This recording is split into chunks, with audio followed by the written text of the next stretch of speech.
Domain model से। आज इससे पहले आपने रिक्वायरमेंट के बारे में पढ़ा, कैसे जो है उसको रिक्वायरमेंट को अच्छा किया जा सकता है। अभी डोमेन मॉडल के मतलब, डोमेन मॉडल क्या है? Domain model is a object-oriented analysis construct that is conceptual mode. Conceptual mode के अंदर जो है ऑब्जेक्ट एनालिसिस का कंसेप्चुअल मॉडल है। Show abstractions in the program अब दो डोमेन होती है, एक है प्रॉब्लम डोमेन, एक है सोल्यूशन डोमेन। प्रॉब्लम डोमेन में प्रॉब्लम के मतलब बताया जाता है और सॉल्यूशन डोमेन के अंदर सॉल्यूशन के मतलब बताया जाता है। तो यहाँ पे जो डोमेन मॉडल है वो प्रॉब्लम डोमेन के मतलब है। असल में ये एक्टिविटी भी रिक्वायरमेंट एलिसिटेशन के मतलब है। इससे बेसिकली आप यूज़र के साथ इंटरेक्ट करके ये चीज़ कंफर्म करने की कोशिश करते हैं कि आपने क्या बनवाना है। It is best kept at high level so as to verify with end user, क्योंकि इसको हाई लेवल के ऊपर चीज़ों को शो किया जाता है ताकि एंड यूज़र के साथ वेरीफाई किया जा सके। It is built over several iteration in the elaboration phase. Domain model is drawn like a set of classes but does not show method. Classes तो बताते हैं, मेथड नहीं उसमें बताते। मेथड कब बताते हैं? जब सॉल्यूशन डोमेन में बनाते हैं तो उसके अंदर फिर वो सारी चीज़ें बताते हैं, फिर वो डिज़ाइन की फेज़ आ जाती है। तो यहाँ पे डोमेन मॉडल से डिज़ाइन की तरफ नहीं जाना बल्कि कंफर्मेशन की तरफ जाना, वेरिफिकेशन की तरफ जाना with the user. Make use of conceptual as opposed to design term. Design terms use नहीं करनी, कंसेप्चुअल यूज़ करना है। Example audit, not audit file. जी कोई क्वेश्चन है? From noun in the use case. तो इसके अंदर डोमेन मॉडल बनाने के लिए हम नाउन्स को यूज़ करते हैं। जैसे यूज़ केस में नाउन को यूज़ करते थे तो नाउन रिप्रेजेंट करता था वो यूज़ केस। अब कैटेगरीज ऑफ क्लासेस क्या हैं? Conceptual class category include physical object, जैसे क्रेडिट कार्ड स्विपर है, यूज़र है, रिटेलर है, कस्टमर है। फिर स्पेसिफिकेशन डिस्क्रिप्शन, जैसे डिस्क्रिप्शन बताते हैं किसी चीज़ के बारे में, विड्रॉ है तो किस जान के लिए। प्लेसेस बताते हैं, टर्मिनल स्टेशन वगैरह बताते हैं। ट्रांजैक्शन बताते हैं, सेल है, परचेज है, क्या है। रोल्स बताते हैं, सर्विसेज टेक्नीशियन है, सर्विसेज। कंस्ट्रेंट बनाते हैं कि फ़लाँ चीज़ होनी चाहिए। थिंग्स इन कंटेनर बताते हैं कि क्या चीज़ होगी। ये सारी चीज़ें जो हैं हम क्लासेस के अंदर, क्लास के अंदर कंसेप्चुअल क्लास के अंदर क्या चीज़ें डालते हैं कंसेप्चुअल क्लास के अंदर, वो ये एक सेट ऑफ थिंग्स हैं जो हम डालते हैं। फाइंडिंग क्लासेस क्या है? Finding conceptual classes from noun phrases. हम कैसे कंसेप्चुअल क्लासेस कैसे बनाते हैं? नाउन्स ढूंढते हैं, जो नेचुरल लैंग्वेज के अंदर रिक्वायरमेंट दी जाती है उसमें से नाउन ढूंढते हैं, वहाँ से हमें कंसेप्चुअल क्लासेस मिलती हैं। Require well written use cases. Use cases अच्छे लिखे हों तो वहाँ से हम आसानी से कंसेप्चुअल क्लासेस बना सकते हैं। Is effective but watch for एम्बिग्युइटीज in the language. ये अच्छी है लेकिन बाज़ दफ़ा इंग्लिश के अंदर एम्बिग्युइटीज़ की को भी हमें देखना पड़ता है कि इसको क्लास बनाएं या ना बनाएं। Can be combined with conceptual class categorize. ये इसमें जो है वो जो हमने कैटेगरीज पढ़ी थी कि जो चीज़ें इसमें इंक्लूड करें उसके कम्बिनेशन भी आ सकते हैं, कंबाइन भी हो सकते हैं। Finding conceptual classes is not an exact science. Conceptual class को मालूम करना कोई हार्ड एंड फास्ट रूल नहीं है कि आपने एग्जैक्ट ऐसे करना तो हो जाएगा। Require practice practice practice. इसमें क्या है कि प्रैक्टिस का बड़ा रोल है कि आप बार बार जब चीज़ें करते हैं तो आप उसके अंदर एक्सपर्ट हो जाते हैं कंसेप्चुअल क्लासेस को फाइंड करने में। अब इसके लिए आप बुक्स रीड करते हैं, उनके मॉडल्स, स्टडी मॉडल्स देखते हैं, एग्जाम्पल्स देखते हैं, फीडबैक लेते हैं। During review. तो इस चीज़ें से, इन चीज़ों से आप क्या करते हैं, सीखते हैं कि कैसे आप कंसेप्चुअल क्लासेस बना सकते हैं। अब डोमेन मॉडल को कंस्ट्रक्ट करने के लिए फाइंड कैंडिडेट कंसेप्चुअल क्लासेस। अब वो कौन कौन सी कंसेप्चुअल क्लासेस बन सकती हैं, उन्हें फाइंड करते हैं। Draw them in domain model, add association attribute. फिर उनके दरमियान जो एसोसिएशन और एट्रीब्यूट्स बनाते हैं, ये क्लास है, ये इसके एट्रीब्यूट्स है, और इन क्लासेस के दरमियान ये एसोसिएशन है। जैसे वो आपने क्लास डायग्राम के अंदर एसोसिएशन पढ़ी थी ना, इंक्लूड है, एक्सटेंड है, इसी तरीके से यहाँ पे भी एसोसिएशंस के जरिए हम जो है मॉडल को रिप्रेजेंट करते हैं। Domain model are transform into design model. बाद में इसी डोमेन मॉडल को हम डिज़ाइन मॉडल में कन्वर्ट कर लेते हैं, वो हमारी अगली फेज के अंदर डिज़ाइन करते हैं। अब जैसे एक एग्जांपल के तौर पे आपके पास एक एंटिटी है बैंक की एक क्लास है, दूसरी एटीएम की क्लास है। अब यहाँ पे जो आपके पास है conceptual static model for problem domain, और इसकी फिजिकल क्लासेस के बारे में बताया कि ये बैंक की क्लास है। बैंक बैंक में के क्या, बैंक है एटीएम, एक बैंक के एक से ज़्यादा एटीएम हो सकते हैं, एक या one or more ATM, and one or more ATM. अच्छा, अब इसी तरह ATM maintain, operator maintain ATM, ये क्लासेस का आपस में रिलेशनशिप है। फिर एटीएम के अंदर क्या फंक्शन, क्या एट्रीब्यूट्स हो सकते हैं, एटीएम के अंदर कस्टमर हो सकता है। अब उसके वो फंक्शन आ गए, कस्टमर इंटरेक्ट करता है, कार्ड रीडर एटीएम के साथ इंटरेक्ट करता है, कैश डिस्पेंसर, वो जो कैश निकालता है ना, वो एक एंटिटी है, वो भी एटीएम के साथ इंटरेक्ट करती है। फिर रिसीट प्रिंटर, वो जो प्रिंटर है वो भी एटीएम के साथ अटैच है। वो जो कार्ड रीडर, आप कार्ड डालते हैं वो रीड करता है ना, तो कार्ड रीडर एक अलग एंटिटी है जो इसके साथ, ठीक है। यहाँ से एटीएम कार्ड इंसर्ट करते हैं तो रीडर उसको रीड करता है। आप कैश को डिस्पेंस कर सकते हैं, कैश को डिस्पेंस कर सकते हैं, ठीक है। आप रिसीट को प्रिंट कर सकते हैं।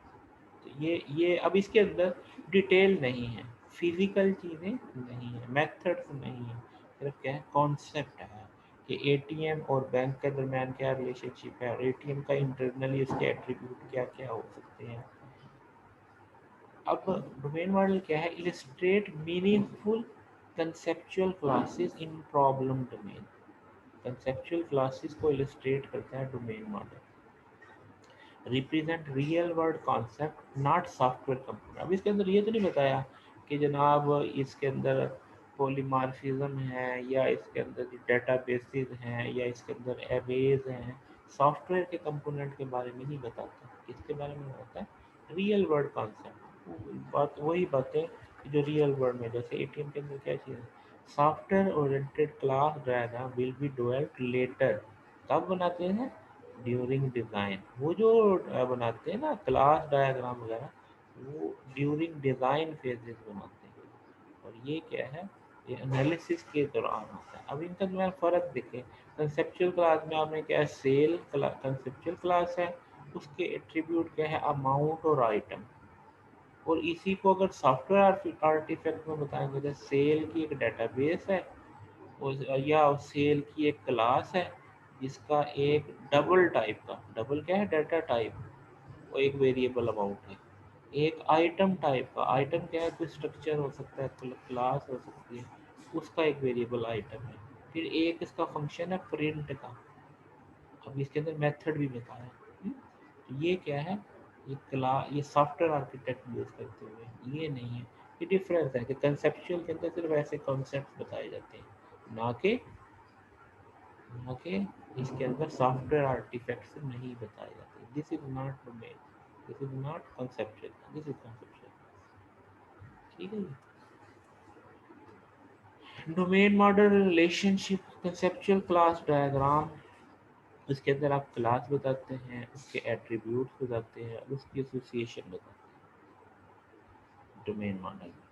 और यूज केस मॉडल में फंक्शनल रिक्वायरमेंट्स में जाते हैं और ग्लोसरी के अंदर आपकी जो टर्म्स आप डिफाइन करते हैं वो लिखी जाती है। इंटरेक्शन डायग्राम में आप डायनामिक बिहेवियर बताते हैं। अब ये इनसे, इस डोमेन मॉडल से ये सारी चीज़ें निकल रही होती हैं। यूज़ केस मॉडल को यूज़ करते हुए आप डोमेन मॉडल डेवलप करते हैं। अब ये है ना, वो यहाँ पे शुरू में जब डोमेन मॉडल की डिफाइन कर रहे थे वहाँ पे लिखा होता है कि अच्छा यूज़ केस डिफाइन हुए हो तो उससे कैंडिडेट कंसेप्चुअल क्लास को रेक्टिफाई करना आसान हो जाता है। कब तक? अच्छे जब यूज़ केस मॉडल निकाले गए हों, यूज़ केसेस निकाले गए हों। अच्छा, अब ये डोमेन के ऑब्जेक्ट्स भी जो है यूज़ केस में यूज़ होते हैं, डोमेन के ही ऑब्जेक्ट यूज़ केस में यूज़ होते हैं। डोमेन के अंदर टर्म्स जो हैं वो ग्लोसरी के अंदर भी आती है। डोमेन के ही जो ऑब्जेक्ट्स हैं वो इंटरेक्शन डायग्राम में भी यूज़ होते हैं। यूज़ केसेस भी इंटरेक्शन डायग्राम, ये इनका आपस में क्या है, रिलेशनशिप है डिफरेंट डायग्राम्स का, डिफरेंट मॉडल्स का आपस में।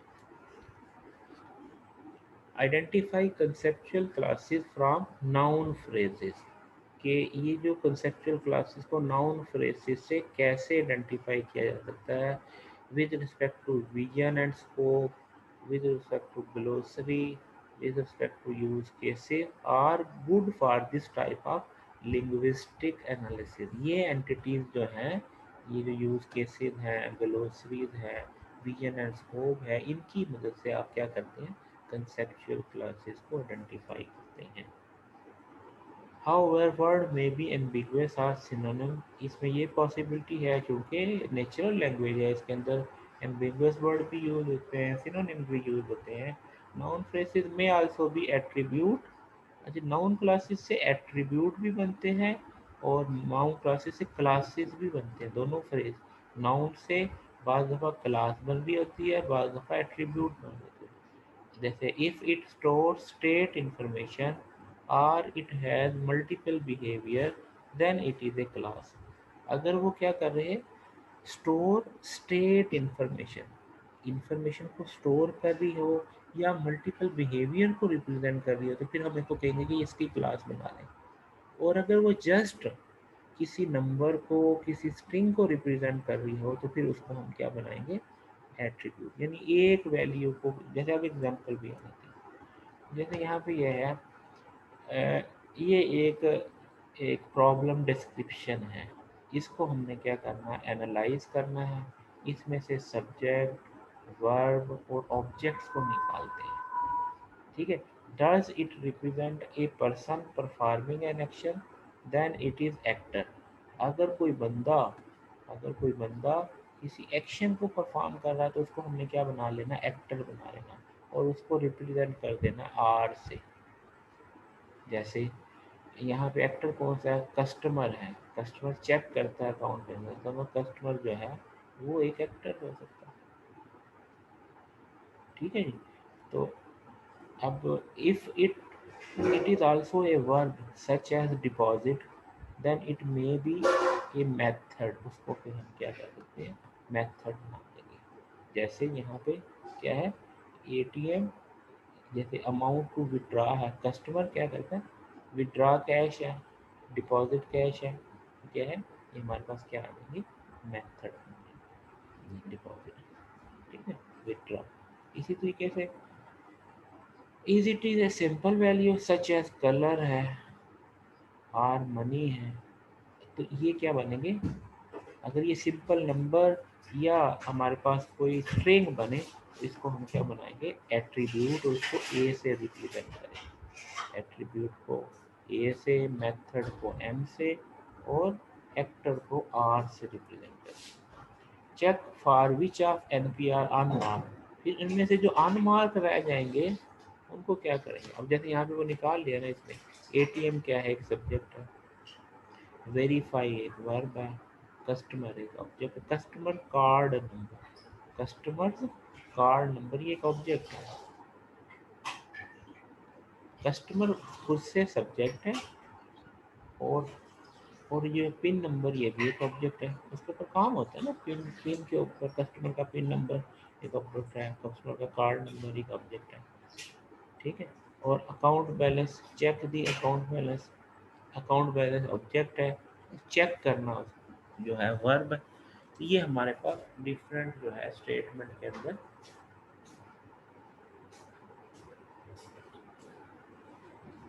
अब analyse each subject and object as follow. Does it represent a person performing an action? Then it is actor. वही बात, अगर वर्ब है तो उसको मेथड बना देंगे, और इसी तरीके से ये एट्रीब्यूट है तो एट्रीब्यूट बना देंगे। अब यहाँ पे ये देखें, अब ये कस्टमर है, कस्टमर क्या है, कस्टमर क्या होगा, एक्टर। कस्टमर क्या है, एक्टर हो गया, ठीक है। और फिर हमारे पास विदड्रॉ जो है, डिपॉजिट जो है, विदड्रॉ भी डिपॉजिट भी, ये हमारे पास मेथड आ गया।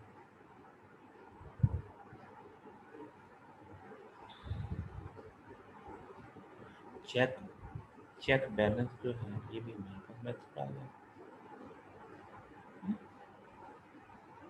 इसी तरीके से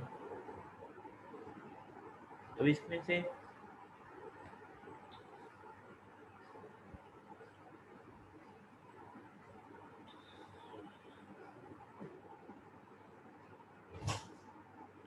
अब जो हमारे पास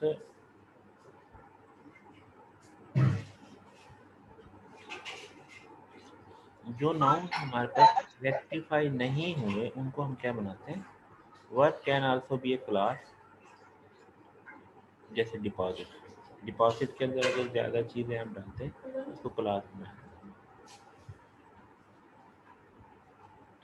अगर ये if it retain state information, अगर ये डिपॉजिट का एक पूरा प्रोसीजर अगर वो करेंगे तो ये उसकी सारी डिटेल अगर आ जाएगी तो फिर हम उसको क्लास बना देंगे।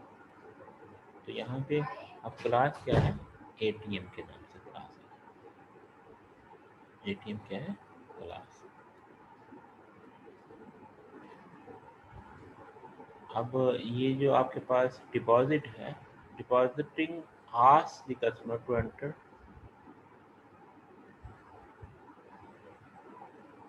अब अगर वो स्टेट इंफॉर्मेशन एंड पार्किंग के अंदर पूरा प्रोसीजर अगर वो चीज़ें हैं तो इसको भी आप क्लास बना सकते हैं। अब जैसे यहाँ पे क्लासेस एंड एट्रीब्यूट, कस्टमर है क्लास, कस्टमर की फर्दर एट्रीब्यूट्स आ गए ना, अकाउंट है क्लास, उसकी एट्रीब्यूट्स आ गए, कैश कार्ड है उसके एट्रीब्यूट्स आ गए, एटीएम है उसके एट्रीब्यूट्स भी आ गए, मेथड भी आ गए, एट्रीब्यूट भी आ गए, मेथड भी। यहाँ पे खैर अगर आप कंसेप्चुअल की बात करें तो फिर इसकी ज़रूरत नहीं है, यहाँ पे जस्ट सिर्फ क्लास को रिप्रेजेंट करने के लिए दे दिया। अगर कंसेप्चुअल डिज़ाइन होगा तो फिर आप मेथड ही देंगे। इसी तरीके से कैशियर ट्रांजेक्शन है, कैशियर ट्रांजेक्शन है, रिमोट ट्रांजेक्शन है, तो उनके एट्रीब्यूट्स, ये कुछ एग्जांपल्स। अब यहाँ पे क्लासेस एंड देयर एसोसिएशन आ गई, ये ना एसोसिएशन, जैसे एटीएम कार्ड है वो क्लाइंट के साथ अटैच होता है, एडमिन के साथ भी अटैच होता है, अकाउंट के साथ भी अटैच होता है।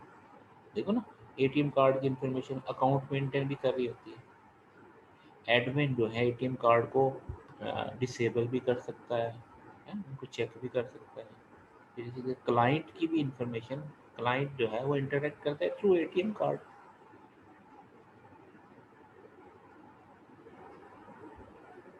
जब एटीएम कार्ड में ट्रांजेक्शन थ्रू एडमिन अपडेट हो रही होती है ना, इसी तरीके से उस एडमिन के लिए जो ट्रांजेक्शन है उसके नतीजे में विड्रॉ हो रहा है या डिपॉजिट हो रहा है या कोई बिल पे हो रहा है या मनी ट्रांसफ़र हो रही है, तो ये सारी चीज़ें आपस में इनके दरमियान वन टू मैनी, ये ज़ीरो का मतलब है ज़ीरो के कोई भी चीज़, यदि यहाँ पे ज़ीरो और मोर का क्या मतलब है कि क्लाइंट की जो है ट्रांजेक्शन के साथ करे या ना करे, ज़ीरो या कोई ट्रांजेक्शन ना करे तो ज़ीरो हो जाएगी, स्टार का मतलब है एनी नंबर ऑफ।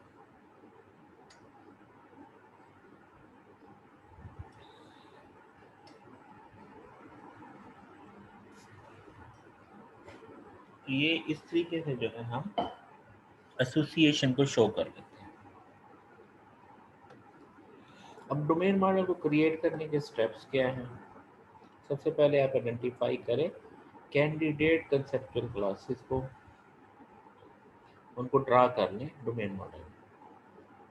फिर उनकी एसोसिएशन जहाँ जहाँ ज़रूरी है उन्हें भी रिटेन करें, और जो एट्रीब्यूट्स ऐड करें जो इंफॉर्मेशन को प्रिजर्व कर सकें। मसलन अगर आप कहते हैं ना एटीएम, तो एटीएम के मतलब क्या इंफॉर्मेशन, वो उसके एट्रीब्यूट्स में आएगी। अगर आप कहते हैं ना अकाउंट, तो अकाउंट के मतलब क्या इंफॉर्मेशन, वो उसके एट्रीब्यूट में आएगी। अगर आप कहते हैं क्लाइंट, क्लाइंट के अंदर क्या इंफॉर्मेशन, वो उसके एट्रीब्यूट में आएगी। Use existing name for things, vocabulary of the domain, जो उसके अंदर यूज हुए हैं वर्ड, उन्हीं को आप क्या कर लें चीज़ों के लिए। यहाँ पे एग्जांपल है मोनोपोली गेम डोमेन मॉडल का। ये एक गेम है, ये जिसके अंदर जो है वो रोल डाइस यूज होते हैं, और उसके अंदर बिल्डिंग्स, और यानी ये जस्ट ये मिक्स अप है गेम का, कि जिसमें रोल डाइस भी यूज होते हैं। कभी आप लोगों ने वो अ, जैसे एक गेम होती थी जो कार्ड्स के साथ जो है वो बाय एंड सेल के साथ, और रुपीज़ ट्रांजैक्शन वगैरह इस तरह का मामला होता था। एक मोनोपोली गेम, इसको आप अगर गूगल कर लें तो यहाँ पे शायद किसी ने खेली हो ना हो। तो ये इसके अंदर बेसिकली डाइस और जो है वो हाउसिंग और इस तरह की चीज़ें परचेज भी कर सकते हैं। बैंक करप्ट भी हो जाता है, बंदा जेल में भी चला जाता है, वो रूल्स के मुताबिक चलना होता है। लेकिन है वो गैम्बलिंग की ही गेम, यानी रोल डाइस के मुताबिक ही आप डिसाइड करना है कि अब आपको नफ़ा हुआ है या नुकसान हुआ है, अब आपने परचेज किया है या किया, इस तरह का कोई मामला। तो इसके अंदर जो क्लासेस बनेगी, एक मोनोपोली गेम की है, एक डाई, रोल डाई जो लूडो का दाना जैसे वो, उसके अलावा उसके ऊपर बोर्ड होता है, प्लेयर्स होते हैं, उसके पीसीज होते हैं, स्केल्स होते हैं। तो ये, तो अब डाई में क्या है, ये जो डाई की क्लास है उसमें क्या आता है कि कौन सा नंबर आया, आपने लूडो का दाना फेंका, 1 आया, 2 आया, 3 आया, 4 आया, तो वो फेस वैल्यू उसकी हो गई। फिर ये मोनोपोली गेम, अभी डाई की मदद से, दो दाने होते हैं ना, दो दानों की मदद से आप मोनोपोली की गेम खेलते हैं। और ये आप गेम खेलते हैं किसके ऊपर, बोर्ड के ऊपर। और बोर्ड के ऊपर क्या होते हैं, स्केयर्स होते हैं, 40 स्केयर्स होते हैं, 40 खाने बने होते हैं। ठीक है, स्केयर के अंदर पीसीज होते हैं, और प्ले जो है वो ऑन करता है पीसीज को, और प्ले जो है प्ले करता है मोनोपोली गेम। ये जस्ट इसका जो है डोमेन मॉडल कॉन्सेप्चुअल।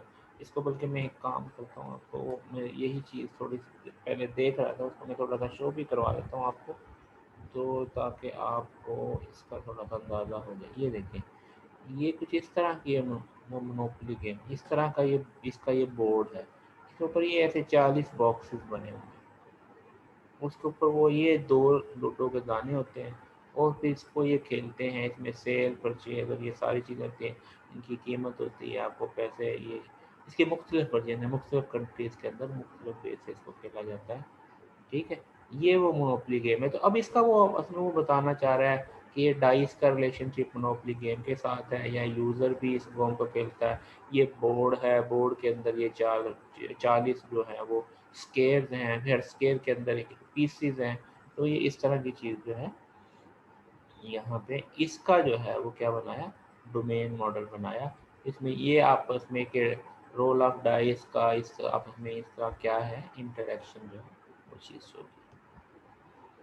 इसी तरीके से एक और जो है ऑर्डर प्रोसेसिंग सिस्टम, उसके ऊपर जो है वो दिखाया कि ऑर्डर है, ये ऑर्डर, ये जो है इसके क्लास है, एब्स्ट्रैक्ट क्लास है ऑर्डर की, ये उसके एट्रीब्यूट्स आ गए, ये इसके, और ये साथ में मेथड। और ये क्या है, ये एक उसके ऊपर ये चीज़ ड्रा की है टूल के अंदर, किसके अंदर ड्रा की है, टूल के अंदर। ये फिर उनके दरम्यान रिलेशनशिप के प्रोडक्ट है, आइटम्स हैं, प्रोडक्ट के साथ इनका रिलेशनशिप दिखा रहा है। ये जो है ये मैनी को शो करता है। ठीक है, ये 1 to 1 इस तरीके से जो है, इस तरीके से हमारे पास क्या है रिलेशनशिप बता दी। Discovering the domain model with CRC card. ये CRC कार्ड क्या है, ये XP के अंदर develop by Beck and Cunningham at Tektronix के अंदर। अब ये हमारे पास, तो इसको अगर आप देखते हैं, बल्कि इसको देख लेते हैं, by Kent Beck that later wrote the book Engineering, Pioneering Extreme Programming। XP जो है एजाइल का एक फ्लेवर है, एक्सट्रीम प्रोग्रामिंग, ये उसने जो है डेवलप की। और उसने domain model with the help of CRC cards की मदद से, CRC card, CRC card are now part of XP।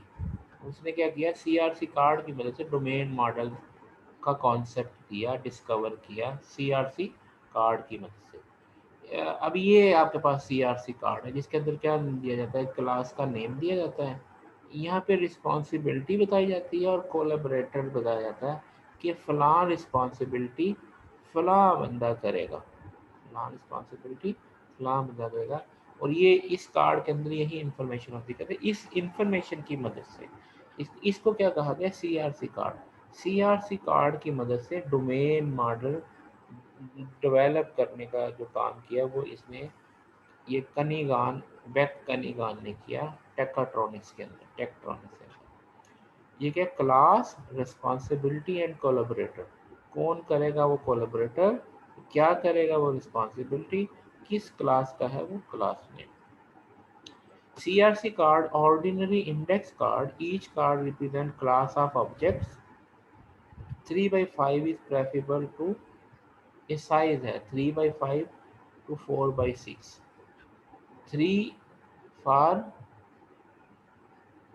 और each card has 3 component, her card में 3 है, नेम, रिस्पॉन्सिबिलिटी एंड कोलैबोरेशन। ये जो हमारी क्लास का जो है ना वो टाइम ख़त्म हुआ, मैं इसको स्टॉप करके नया सेशन आपको सेंड करता हूँ, फिर दोबारा कंटिन्यू यहीं से करते हैं।